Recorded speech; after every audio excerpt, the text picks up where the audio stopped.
ఎదురు దగ్గర వస్తే ఏమవుతుంది? అన్నీ మీకు దొరుకుతుంది, అన్నీ దొరుకుతుంది.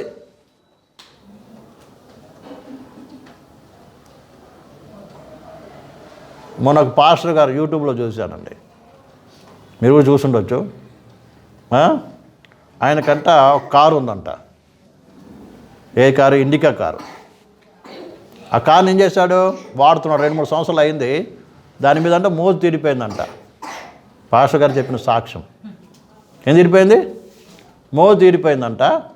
ఇప్పుడు కొత్తగా ఏదో వచ్చిందంట, indica car, India company, Tata వాళ్ళది. అది కొనుక్కోవాలని ఆశ వచ్చింది. దాని కొరకు ప్రార్థన చేస్తున్నాడంట. చేస్తుంటే అంతలో వాళ్ళ ఇంటి ఓనరు కియా కారు కొన్నాడంట. కియా కంపెనీది వచ్చింది కదండి కొత్తది, అది కొన్నాడంట. వెంటనే 8 లక్షలది కారు ఇవ్వనిది 16, ఇదంతా 18 ఎంత లక్షలు అంట కదా, కాస్ట్లు ఎక్కువ. ఇది కూడా అని ఇప్పుడు దేని కొరకు ప్రార్థన చేస్తున్నాడు? కియా కారు కొరకు ప్రార్థించడం ప్రారంభించాడంట. అంటే ప్రియులారా, ఇలా ఉందన్నమాట. ఇదండి వాళ్ళ విశ్వాసం. దేని కొరకు విశ్వాసం? దేని కొరకు వాళ్ళ విశ్వాసం? దేవుడు ఇవ్వడా? ఇస్తాడు, ఇవ్వకుండా ఉండడు. అర్థమైందా? ఇవ్వకుండా ఉండడు. అదే తర్వాత దాన్ని ఉపయోగించుకోలేక నువ్వే పోవాలి కదా. ఇజ్రాయేల్ ప్రజలు మాంసం అడిగారు కదా, ఇచ్చాడు. ఇవ్వలేదా? చివరికి తిని తిని తిని వాళ్ళకేమైంది? నోరు కంపు కొట్టి ఆ పండ్లలో ఉండగానే వాళ్ళు ఏమైపోయారు? చచ్చిపోయారు. అడిగిన వాళ్ళు కూడా ఇస్తాడు దేవుడు, ఇవ్వడన్నాడు. కానీ అందా నువ్వు 3 అంతస్తుల బిల్డింగ్ కావాలని కోరుకుంటే ఇస్తాడు, కానీ నువ్వు ఎక్కలేవు. హల్లెలూయా. పైకి ఏం చేయలేవు, ఎక్కలేవు. అర్థమైందా? రోజు బిర్యానీ తినాలని కోరుకుంటే రోజు ఇస్తాడు, తర్వాత ఏం చేస్తాడు? ముట్టుకుంటే తర్వాత చచ్చిపోయే పరిస్థితి వస్తుంది. షుగర్ వ్యాధి వచ్చిందని కదా ఏం చేస్తాం? ముట్టుకోలేవు. అలా చేస్తాడు. చాలామంది అలా ఉన్నారండి. ప్రియమైన పిల్లలు బాగా అర్థం చేసుకోవాలి. కానీ ఇది కాదండి, ఇది ఇవ్వటానికి కాదు యేసుప్రభు వచ్చింది. ఈ ఐశ్వర్యం కాదండి. అర్థమైందా? పాత నిబంధనలు లెక్క వేరు. పాత నిబంధనలు దేవుడు వారికి ఇచ్చి తీసుకొచ్చాడు. మన పిల్లలకి చాక్లెట్ బిస్కెట్లు ఇచ్చి చెప్తాం చూడండి, స్కూల్కి పోరా, అది పోరా, ఇది చేయరా, ఇది ఏం చేస్తాం మనము? అంటే పాత నిబంధనల భక్తులందరూ కూడా పసిపిల్లాంటి స్థితి. అందులో స్టేజెస్ ఉన్నాయండి.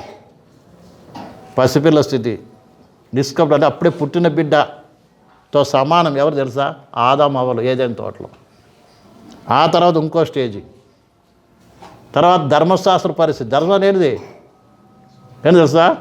ఈ చిన్న ఒక 10-12 సంవత్సరాలు 15 సంవత్సరాలు ఉంటారు కదా చిన్నపిల్లలు. ఏంటంటే ఇది చేస్తే కొడతా, అది చేస్తే కొడతాను, ఏం చేస్తాం? కొడతాం కదా, అదనమాట. అర్థమైందా? ధర్మశాస్త్రం ఏముంది? ఇది చేస్తే ఈ పనిష్మెంట్. ఇప్పుడు మనం కూడా ఒక ఎదిగిన పిల్లలు ఏం చేస్తాం? ఒక 5-6 సంవత్సరాలు 10 సంవత్సరాల నుంచి ఒక 14 సంవత్సరాల వరకు ఏం చేస్తాం? మనము తప్పు చేసి ఏం చేస్తాం? మనము కర్ర తీసుకొని కొట్టి సరి చేస్తాం. అది ధర్మశాస్త్రం స్థితి. కొత్త నిబంధన స్థితి ఏంటంటే సంపూర్ణ ఎదిగిన స్థితి. దీనిని మంచి చెడు ఎరిగిన స్థితి. అర్థమైందా? ఇప్పుడు యవనస్తులు అయిపోయిన స్థితి అన్నమాట. యవనస్తులు ఏం చేస్తారు?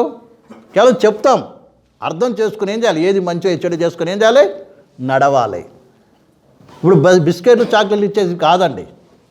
అర్థమైందా? బిస్కెట్లు చాక్లెట్ ఇచ్చడమో అంటే కర్ర చేసి కొట్టి కొట్టి సరి చేసేది కాదు కొత్త నిబంధన సంఘం అంటే. సువార్త నీకు ప్రకటింపబడుతుంది. హృదయపూర్వకంగా ఏం చేయాలి? నువ్వు అర్థం చేసుకుని గ్రహించి నీ అంతకు నువ్వేం చేయాలి? నిర్ణయం తీసుకొని నువ్వేం చేయాలి? ఆయన్ను వెంబడించాలి. దాని పర్యాసాన్ని ఏం చేస్తావు? నువ్వు అనుభవిస్తావు. యవనస్తులకు ఏం చెప్తామా? కొడతామా? కొట్టాం. రే తప్పురా, ఇది చేయకూడదు, ఇది వస్తే ఇది అంటాం, అంతే. డిసిజన్ ఎవరు తీసుకుంటారు? వాళ్ళు తీసుకొని ఆ యొక్క డిసిజన్ మీదనే వాళ్ళ భవిష్యత్తు ఆధారపడి ఉంటుంది. అలాగనే ప్రియమారా, ఈ కొత్త నిబంధన సంఘం అనేది ప్రియమైన బిడ్డలారా ఏంటిది? దేవుని సువార్తను విని, ఎందుకంటే ఆల్రెడీ అన్నీ తెలిసిపోయింది. ఇదంతా ఫుల్ బైబిల్ ఇచ్చాడు, అంతే కదా. ఆదములకు బైబిల్ ఉందా? మనసాక్షి యుగానికి బైబిల్ ఉందా? లేదు. ధర్మశాస్త్రం వచ్చినప్పుడు వాళ్ళకి ఏమైంది? ఉంది. అది కూడా అన్నీ ఉన్నాయా? లేవు. ఇప్పుడైతే సంపూర్ణంగా రాసి ఇచ్చేశాడు మనకి. అన్నీ తెలిసిన స్థితి. ఎవరెవరు ఏమయ్యారు, దేవుని వెంబడించిన వారి పరిస్థితి ఏమైంది, వెంబడించిన వారి స్థితి ఏమైంది, A to Z నీకు నీ చేతిలో పరిశుద్ధ గ్రంథం ఇవ్వబడింది, పరిశుద్ధాత్మతో దేవుడు నింపాడు, సంఘం ఇవ్వబడింది, అన్నీ ఉన్నాయి నీకు వసతులన్నీ. దానికి ముందు పరిశుద్ధులకు ఇలాంటి వస్తువులు ఏమీ లేవండి. అందుకనే ప్రియులారా, నువ్వు డిసిజన్ చేసుకొని యేసు ప్రభును ఆలోచించే తెలుసుకొని ఆయన వెంబడించి ఏం చేయాలి? పరలోక రాజ్యాన్ని ప్రవేశించాలి. హల్లెలూయా, హల్లెలూయా. చాలామంది తెలియక ఏం చేస్తారు? అన్ని కింద మీద అన్నీ కలిపేస్తారు అంతే.